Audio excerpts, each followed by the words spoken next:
안녕하세요. 바른교회 장승재 목사입니다. 오늘 하나님의 말씀의 제목은 다윗의 유언에 담긴 교훈이라는 제목으로 말씀 나누도록 하겠습니다. 대부분의 사람들은 부모님의 재력을 통해 얻는 유산에 더 관심이 많을 겁니다. 근데 성경은 유산보다 더 중요한 것이 있음을 우리에게 말해주고 있다는 겁니다. 미국의 유명한 기독교 지도자였던 조지 뮬러 목사님은 평생 고아들을 돌보며 하나님의 공급하심을 경험한 분이었습니다. 그가 세상을 떠났을 때 사람들은 그가 남긴 재산이 얼마나 될지 궁금했습니다. 그런데 조사해보니 그의 개인 재산은 거의 없었습니다. 그러나 그는 수천 명의 고아들에게 믿음이라는 가장 위대한 유산을 남겼습니다. 오늘 본문에서 다윗 왕도 마지막 순간 자신의 아들 솔로몬에게 세속적인 부나 권력이 아닌 영적 원칙과 믿음의 교훈을 남겼습니다. 이것이 진정한 유산입니다. 오늘 우리는 다윗의 유언 속에 담긴 교훈을 통해 우리의 삶에 적용해야 할 신앙적 원칙을 함께 나누겠습니다. 열왕기상 2장 2절을 통해 다윗이 솔로몬에게 전하는 첫 번째 유언은 하나님과의 언약을 이어가라입니다. 내가 이제 세상 모든 사람이 가는 길로 가게 되었노니 너는 힘써 대장부가 되고, 어린 아들이 이제 나라를 통치하는 무거운 짐을 홀로 지게 될 것을 안타까워하며 다윗은 강하고 담대할 것을 권면하고 있습니다. 이건 단순히 용기를 내라는 말이 아닙니다. 왕의 직무는 하나님으로부터 위임받은 것이기에 왕으로서 성패는 백성을 잘 다스리는 임무에 우선하여 하나님의 말씀에 순종하는 데 있다는 말을 하고 있는 겁니다. 따라서 계명을 기계적으로 지키는 것을 넘어 마음과 정성을 다하는, 즉 말씀과 삶이 일치해야 한다고 3절과 4절에 이어서 설명하고 있는 것이죠. 우리의 삶은 죽음을 향해 갑니다. 그러나 그 사건들을 막연히 흘려보내지 말고 하나님이 주신 사명을 힘써 이루는 과정들로 채워야 한다는 것이죠. 다윗은 솔로몬에게 신앙과 왕권을 계승할 것을 당부했습니다. 이는 단순한 정치적 교훈이 아니라 하나님과의 언약을 이어가라는 영적 유산의 개념이었습니다. 말씀을 묵상하는 가운데 이러한 질문이 생겼습니다. 우리의 신앙을 다음 세대에 어떻게 전할 것인가? 오늘도 우리는 다음 세대에게 신앙의 유산을 남겨야 합니다. 부모와 교회 지도자들인 저와 여러분들은 어린이와 청년들에게 성경적 가치관을 가르칠 책임이 있다고 신명기 6장 6절과 7절에 말씀하고 있습니다. 단순한 전통이 아니라 삶으로 본을 보이며 하나님의 말씀을 중심으로 가르쳐야 합니다. 믿음의 유산은 물려주는 것이 아니라 함께 살아내는 것임을 기억해야 합니다. 여러분들은 신앙의 마지막 순간에 무엇을 남기시겠습니까? 다윗이 솔로몬에게 마지막으로 남긴 것은 물질이 아니라 하나님의 말씀이었습니다. 우리는 죽음을 맞이할 때 어떤 유산을 남길 것인가를 생각해야 합니다. 디모데후서 4장 7절과 8절입니다. 나는 선한 싸움을 싸우고 나의 달려갈 길을 마치고 믿음을 지켰으니 이제 후로는 나를 위하여 의의 면류관이 예비되었으므로 주 곧 의로우신 재판장이 그날에 내게 주실 것이며 내게만 아니라 주의 나타나심을 사모하는 모든 자에게 논이라. 바울은 영적으로 낳은 아들 디모데에게 당당히 말합니다. 나는 믿음의 싸움을 해왔고 이제 남은 것은 하나님 곁으로 가 받을 의의 면류관이 기다리고 있다고 말입니다. 바울이 디모데에게 남겨준 것은 대형 교회이거나 자산을 물려준 것이 아니었습니다. 어떤 업적을 또 남긴 것도 아닙니다.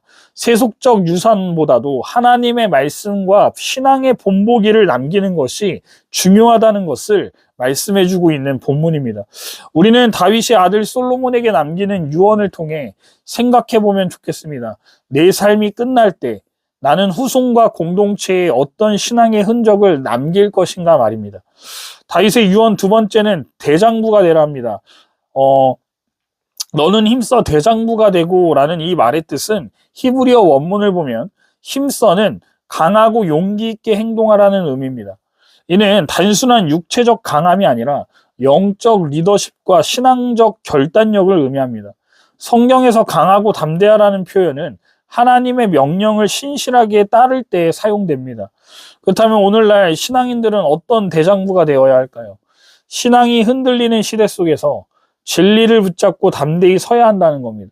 로마서 12장 2절입니다. 너희는 이 세대를 본받지 말고 오직 마음을 새롭게 함으로 변화를 받아 하나님의 선하시고 기뻐하시고 온전하신 뜻이 무엇인지 분별하도록 하라. 근데 문제는 말로만 한다고 자녀들이 듣냐는 겁니다. 안 듣습니다. 왜 그럴까요? 부모님도 말씀대로 살지 않으면서 강조만 한다면 그것은 내로남불과 다르지 않기 때문입니다. 자식은 부모의 거울이라 할 수 있습니다. 자녀들이 세상의 가치관과 문화를 따라가지 않게 하기 위해서는 부모의 신앙교육뿐 아니라 삶의 본이 있어야 한다는 겁니다. 에베소서 6장 4절을 보시면 부모가 자녀 앞에서 어떻게 살아야 하는지도 말씀해주고 있습니다. 또 아비들아 너희 자녀를 노엽게 하지 말고 오직 주의 교훈과 훈계로 양육하라. 그렇습니다. 우리는 신앙적 리더십을 발휘하여 가정과 교회에서 본이 되는 삶을 살기 위해 늘 노력해야 한다는 것을 잊지 않으면 좋겠습니다. 하나님은 우리 모두에게 가정이나 직장에서 특정한 지위와 역할을 주시고 그것을 감당하게 하셨습니다. 우리가 그 역할을 대장부처럼 감당해내려면 무엇보다 하나님의 말씀 안에 거해야 합니다.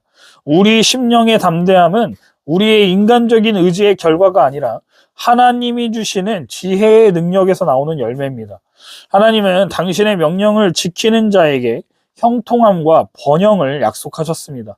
하나님의 뜻에서 벗어나지 말고 순종의 자리를 굳건히 지켜야 합니다.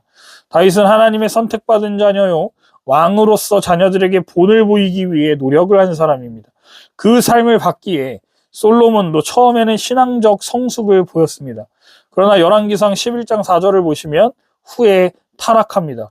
그렇습니다. 신앙의 여정은요, 시작이 중요한 것이 아니라 끝까지 신실하게 걸어가는 것이 중요하다는 겁니다. 디모데전서 4장 7절을 보시면 오늘날 우리의 신앙도 일시적 열정이 아니라 꾸준한 순종과 경건 훈련이 필요합니다 라고 말씀하고 있습니다. 현재 여러분들은 영적 성숙을 이루기 위해서 어떤 노력을 하고 있는지 질문해 보면 좋겠습니다. 다윗의 유언 세 번째는 하나님의 말씀을 따르는 삶을 살라는 겁니다. 다윗은 솔로몬에게 너의 판단이 아니라 하나님의 율법을 기준으로 삼으라고 가르칩니다. 마태복음 4장 4절을 보시면 예수님도 사람이 떡으로만 살 것이 아니요 하나님의 입에서 나오는 모든 말씀으로 살 것이라고 하셨습니다. 오늘날 우리의 삶의 기준은 세상의 논리가 아니라 하나님의 말씀이어야 합니다. 하나님의 말씀을 실천하는 삶을 살아야 한다는 것이죠. 단순히 성경을 읽는 것에서 끝나지 않고 적용하고 순종하는 삶이 중요하다고 야고보서 1장 22절에도 말씀하고 있습니다. 시편 1장 1절과 3절에서는 하나님의 법을 따르면 형통할 것이라고 또 말씀합니다. 이 원리는 여전히 유효합니다. 신앙은 선택이 아니라 삶입니다. 성경을 단순히 읽고 배우는 것이 아니라 삶 속에서 실천해야 합니다. 말씀을 따르는 삶은 교회에서뿐만 아니라 직장과 가정과 사회에서도 이어져야 합니다. 다윗의 유언 네 번째는 공의가 실현되는 정의로운 삶을 살라는 거예요. 2장 5절과 9절을 보시면 다윗은 솔로몬에게 요압과 시므이를 처단하고 바르실레의 후손에게 은혜를 베풀라고 명령합니다. 이 장면은 왕권이 정의와 공의를 바탕으로 세워져야 함을 보여줍니다. 하나님 나라의 백성은 불의를 묵인하지 않고 공의를 실천하는 삶을 살아야 합니다. 정의와 은혜의 균형이 필요합니다. 솔로몬이 요압을 처단했듯이 악을 용납해서는 안 됩니다. 하지만 동시에 바르실레의 후손에게 은혜를 베푸는 것처럼 긍휼과 사랑도 함께 실천해야 합니다.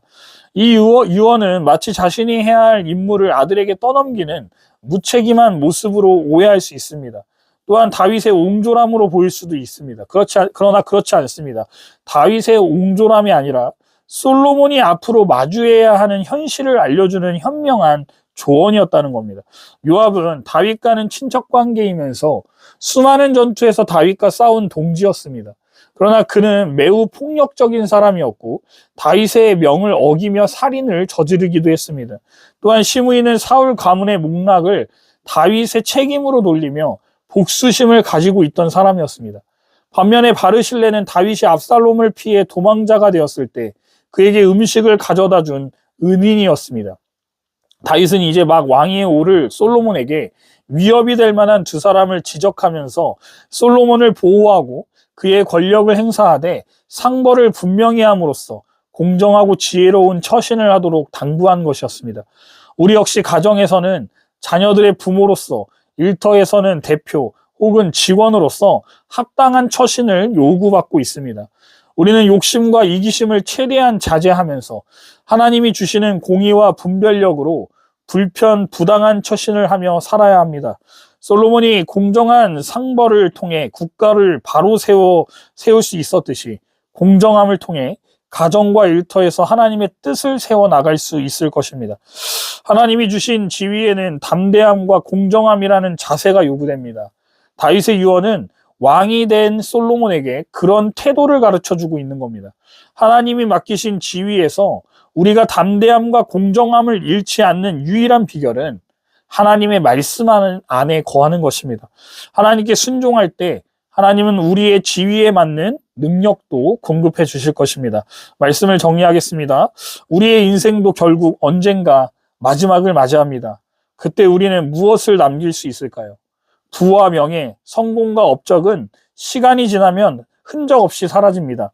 그러나 하나님을 사랑하며 살아온 믿음의 발자취는 영원히 남습니다. 삶이 힘들고 앞이 보이지 않을 때 하나님께서 우리에게 말씀하십니다. 대장부가 되어라.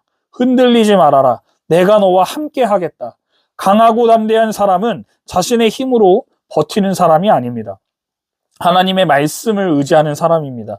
말씀이 우리의 길이 되고 빛이 되고 위로가 됩니다. 혹시 지금 마음이 지치고 무너져 계신가요?